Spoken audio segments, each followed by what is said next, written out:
દરેક માતા પિતા માટે આ ક્ષણ સૌથી ગર્વની પણ હોય છે અને સૌથી મુશ્કેલ પણ હોય છે. તો ગર્વની સાથે સાથે આજે આંસુ પણ હતા, કારણ કે આજે અમે અમારી દીકરી પ્રેષિતાને IIM બોધગયા યુનિવર્સિટીમાં MBA માટે છોડવા જઈ રહ્યા છે. તો આ સફર અમારા માટે ફક્ત મુસાફરી નથી પણ એક લાગણીની કહાની પણ છે. તો હેલો, ગુડ મોર્નિંગ ફ્રેન્ડ્સ, કેમ છો? આજના નવા વ્લોગમાં તમારું બધાનું સ્વાગત છે અને આશા કરું છું કે તમે લોકો મજામાં જ હશો. તો ફ્રેન્ડ, સવારના 9:30 વાગ્યાનો ટાઈમ થયો છે. અમારી સાંજે 5 વાગે અમદાવાદથી ટ્રેન છે. તો બસ અમારે અમદાવાદ 5 વાગ્યા સુધીમાં પહોંચવાનું છે. તો બસ અત્યારે અમે લોકો નીકળીએ છીએ IIM બોધગયા બિહાર જવા માટે. તો ફ્રેન્ડ, છેલ્લા 15 દિવસથી અમે પ્રિપરેશનમાં ખૂબ જ બિઝી હતા, કારણ કે ટ્રેનની ટિકિટ મળતી નથી એક તો, અને ટ્રેનમાં જ જવું હતું કારણ કે સામાન બહુ જ હતો, અને પ્લસ લોનની પ્રોસેસ હતી, અને પ્લસ બધી શોપિંગ. અને તમને તો ખબર જ છે કે અમે સિટીથી દૂર રહીએ છીએ અને એને ઓલમોસ્ટ મેં બધું જ આપી દીધું છે, એટલે તેને ત્યાં અજાણ્યા શહેરમાં, અજાણ્યા સ્ટેટમાં બહાર નીકળવું ન પડે. તમે જોઈ શકો છો, ગાડી ડેકી તો ભરેલી જ છે પણ પાછળની સીટ બી ફૂલ લોડેડ છે સામાનથી. અને ફ્રેન્ડ, ફાઇનલી 12:30 વાગી ગયા છે. બધાને બહુ જ ભૂખ લાગી છે કારણ કે અમે બ્રેકફાસ્ટ પણ નથી કરેલો. અને પાર્થિલને અમે સ્કૂલેથી લીધેલો છે કારણ કે એની બી આજે એક્ઝામ હતી, લાસ્ટ પેપર હતું, એટલે તે પણ મિસ ન થાય. જ્યારે 2 કિડ્સ હોય ત્યારે બંનેનું જોઈને ચાલવાનું હોય છે. તો બસ અહીંયા 12:30 વાગ્યે અમે લોકોએ ખોડિયારમાં ગુજરાતી ખાવાનું ખાધું. છોકરાઓએ પીઝા ને ઢોસા ને એવું ખાધું, ને મેં ને હસબન્ડે સબ્જી રોટી ખાધા, કારણ કે હવે આખું અઠવાડિયું બહાર જ ખાવાનું છે. તો બસ અહીંયા જમી અને હવે અમે નીકળી ગયા છે અમદાવાદ જવા માટે. તો ફ્રેન્ડ, આપણે ગુજરાતી એટલે ગુજરાતથી જ બિલોંગ કરીએ, અને બધા રિલેટિવ્સ બી ગુજરાતમાં, અને બહુ તો બહુ મહારાષ્ટ્રમાં છે. તો ગુજરાત, મહારાષ્ટ્ર અને રાજસ્થાન, આ 3થી હું ક્યારેય આગળ નીકળી નથી. તો આ અમારી ફર્સ્ટ ટ્રીપ છે આટલી લોંગ, અને ફર્સ્ટ ટાઈમ અમે એટલી લોંગ જર્ની ટ્રેનમાં કરશું, કારણ કે બધા રિલેટિવ્સ નજીક જ છે. તો બાય કાર જ અમે નીકળતા હોઈએ છીએ. અને તમે જોઈ શકો છો સામાન ટોટલ અમારી પાસે 12 બેગ હતી. તો બસ 1 કલાક અમે વહેલા પહોંચી ગયા છે. એકચ્યુઅલી મારા મમ્મી અમદાવાદમાં છે, પણ તેના ઘરે પણ અમે નહોતા ગયા કારણ કે સામાન બહુ જ હતો અને અહીંયાથી વાં શિફ્ટ કરવામાં બહુ પ્રોબ્લેમ થાય એમ હતું. એટલે પછી અમે સીધા જ અમદાવાદ પ્લેટફોર્મમાં પહોંચી અને ટ્રેનમાં ફાઇનલી બેસી ગયા છે. સ્ટાર્ટિંગમાં તો બહુ જ મજા કરી બધાએ, કારણ કે બધાની આટલી લોંગ ફર્સ્ટ મુસાફરી હતી. 32 થી 36 અવર્સ જેટલો ટાઈમ લાગ્યો હતો અમને બિહાર પહોંચતા. અને રાતનું ડિનર તો હું સાથે જ લઈ ગઈ હતી. તો અમે બધાએ થેપલા અને હાંડવો ને અથાણું ને દહીં ને બધું એન્જોય કર્યું. પછી સૂઈ ગયા, અને હવે બીજે દિવસે સવારનો ટાઈમ છે. અને ફ્રેન્ડ્સ, જેવા ગુજરાતથી બહાર નીકળીએ અને પછી જે જમવાનું મળે છે ને, તે બિલકુલ આપણને નથી ભાવતું રિયલી. તો જ્યારે પણ તમે લોંગ મુસાફરીમાં જાઓ ને, જમવાનું સાથે જ લઈ જજો. અને ફાઇનલી અમે પહોંચી ગયા છે અમારા ડેસ્ટિનેશન ઉપર, કારણ કે અમે હોટેલ પહેલેથી જ બુક કરાવી હતી. અમે રાત્રે 2-2:30 વાગે પહોંચ્યા હતા, કારણ કે ટ્રેન થોડી લેટ હતી. તો હોટેલ પહેલેથી જ બુક કરાવેલી હતી, એટલે બસ આવીને સૂઈ ગયા હતા અને સવારે આવી ગયા છે બ્રેકફાસ્ટ કરવા માટે.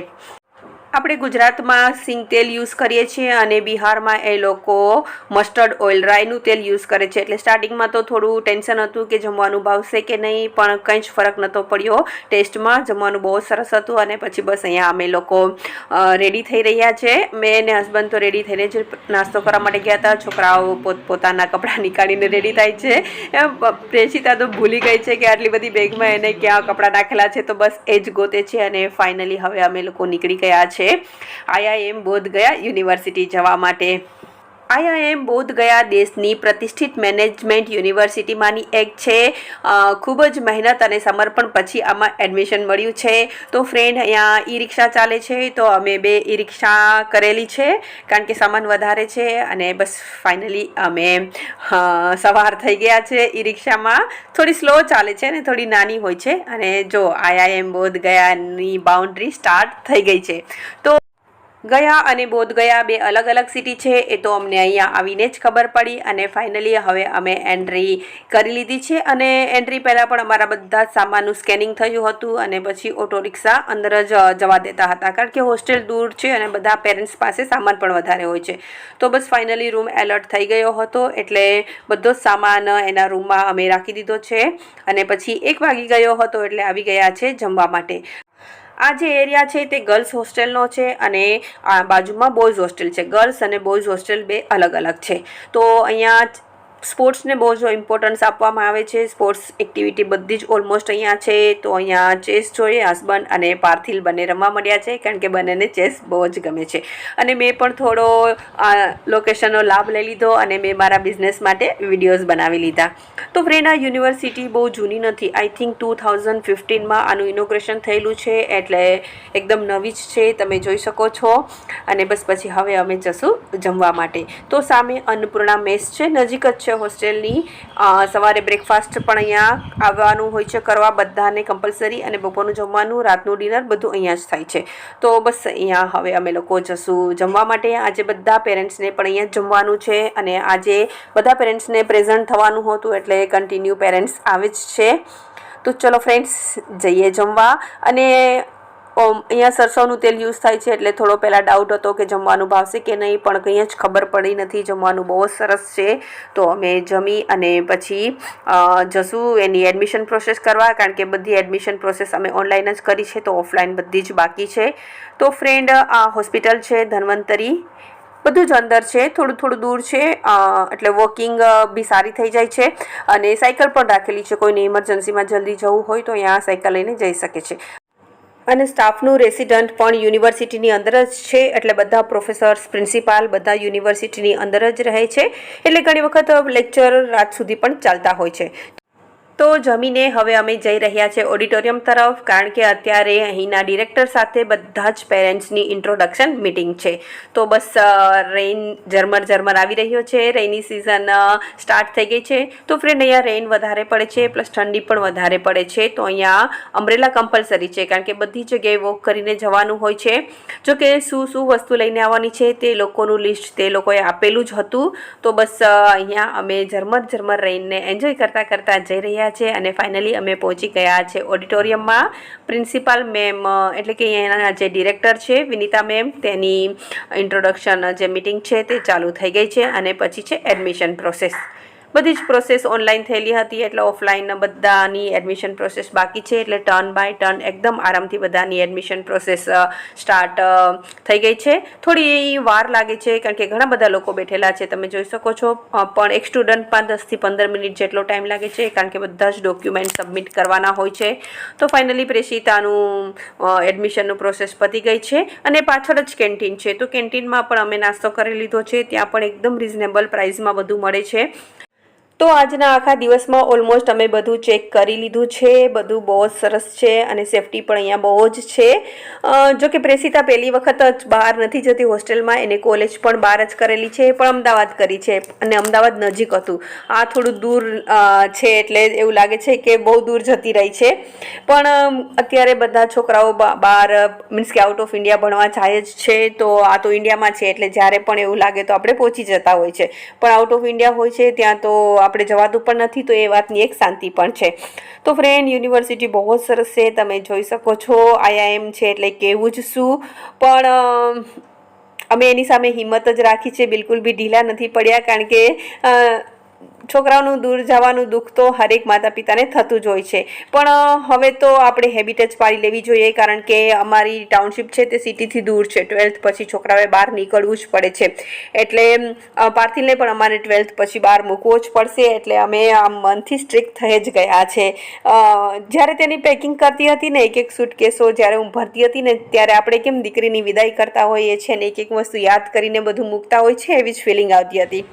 તો કાંઈ નહીં, એના બ્રાઇટ ફ્યુચર માટે તે જાય છે. એટલે અને એ પણ ખૂબ જ સ્ટ્રોંગ છે મનથી, કે મારે જવાનું જ છે ને મારે ભણવાનું જ છે. એટલે એ પણ બિલકુલ ઢીલી નથી પડી. અને ફાઇનલી હવે અમે આવી ગયા છીએ અમારા બુદ્ધા રિસોર્ટમાં.